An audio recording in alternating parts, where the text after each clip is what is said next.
ಮಾರಕಾಸ್ತ್ರಗಳಿಂದ ಕೊಚ್ಚಿ ಯುವಕನನ್ನ ಬರ್ಬರವಾಗಿ ಹತ್ಯೆಗೈದಿರುವಂತಹ ಘಟನೆಯೊಂದು ಶಹಬಂದರ್ ಗ್ರಾಮದ ಬಳಿ ನಡೆದಿದೆ. ಬೆಳಗಾವಿ ಜಿಲ್ಲೆಯ ಹುಕ್ಕೇರಿ ತಾಲೂಕಿನ ಶಹಬಂದರ್ ಗ್ರಾಮದಲ್ಲಿ ಈ ಘಟನೆ ಸಂಭವಿಸಿದ್ದು, ತಡರಾತ್ರಿ ಮಾರಕಾಸ್ತ್ರಗಳಿಂದ ಕೊಚ್ಚಿ ಕೊಲೆ ಮಾಡಿ ದುಷ್ಕರ್ಮಿಗಳು ಪರಾರಿಯಾಗಿದ್ದಾರೆ. ಮಹಾಂತೇಶ್ ಬುಕನಟ್ಟಿ ಮೃತ ದುರ್ದೈವಿಯಾಗಿದ್ದು, ಸ್ಥಳಕ್ಕೆ ಯಮಕನಮರಡಿ ಪೊಲೀಸರು ಭೇಟಿಯನ್ನು ನೀಡಿ ಪರಿಶೀಲನೆಯನ್ನು ನಡೆಸಿದ್ದಾರೆ.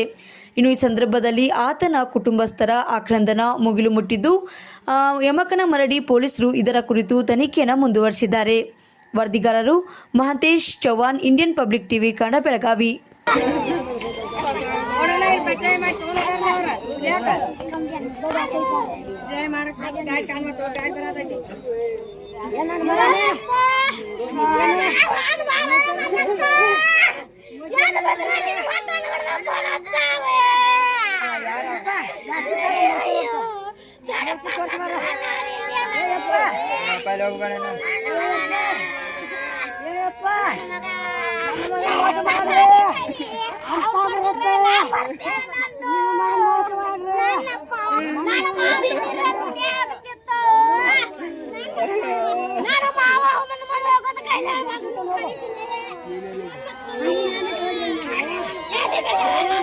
ಹಲೋ,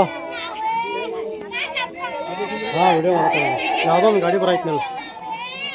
ಹಾಂ ಹಾಂ ಬರ್ತಾವ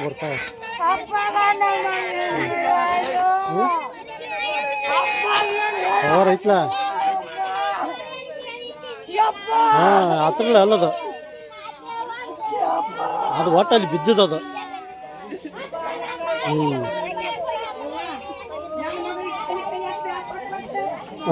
ಹಳ್ಳಿ ಪೋಟೋ ಅಂತಲಿಲ್ಲ.